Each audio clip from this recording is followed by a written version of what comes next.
Radhika photo நியூஸ்ல போட்டு இவங்க தான் வந்துட்டு கோபிய தூண்டி விட்டு என்னோட ரெஸ்டாரண்ட்ல வந்துட்டு கெட்டுப்போன சிக்கன வந்து கலந்துருக்காங்க. இதனால நெறைய மக்கள் வந்து பாதிக்கப்பட்டுருக்காங்க அப்படின்னு வந்துட்டு நியூஸ்லயே போட்ட உடனே ராதிகாவுக்கு தூக்கி வாரி போடுது. அடடே! நான் என்னடா பண்ணேன்? என்ன ஏன்டா மாட்டி விடுறீங்க? அப்படின்ற மாரி இருக்கும். உடனே வந்து கோபி கோவப்பட்டு கேட்டெல்லாம் தொறந்து உடைச்சுக்கிட்டு போயிட்டு, "பாக்கியா உனக்கு எவ்வளோ தைரியம் தான் என் குடும்பத்த நீ வந்து டிவில காமிப்ப?" அப்படின்னு சொன்னதுக்கு, "உன்ன நான் அந்த கேஸ்ல வந்துட்டு தோற்கடிக்காம விடமாட்டேன்டா" அப்படின்ற மாரி சொல்றாங்க.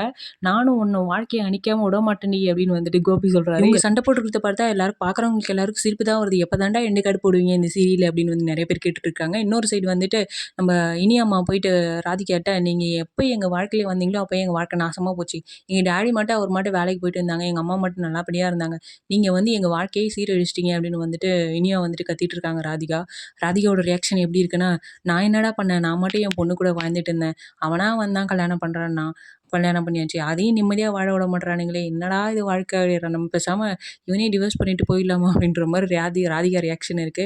ஒருவேளை சூசைட் அட்டெம்ப்ட் பண்ணுவாங்களோ அப்படின்னு வந்து தோணுது ராதிகா. ஸோ அப்படி சீரியல் கொண்டு போவாங்கன்னு நெனைக்கிறேன். மனம் உடைஞ்சு போறது வந்துட்டு இப்போ கோபிய விட அ பாக்யாவ விட ராதிகா தான் நொந்து போய் நிக்கிறா. ஸோ என்ன முடிவு எடுக்க போறாங்கன்னு தெரியல. இந்த சீரியலுக்கு எப்ப எண்டு கார்டு போடுவாங்கன்றதும் தெரியல. ஸோ உங்களுக்கு என்ன தோணுது இந்த சீரியல பத்தி அப்படின்றத மறக்காம கமெண்ட்ல சொல்லுங்க.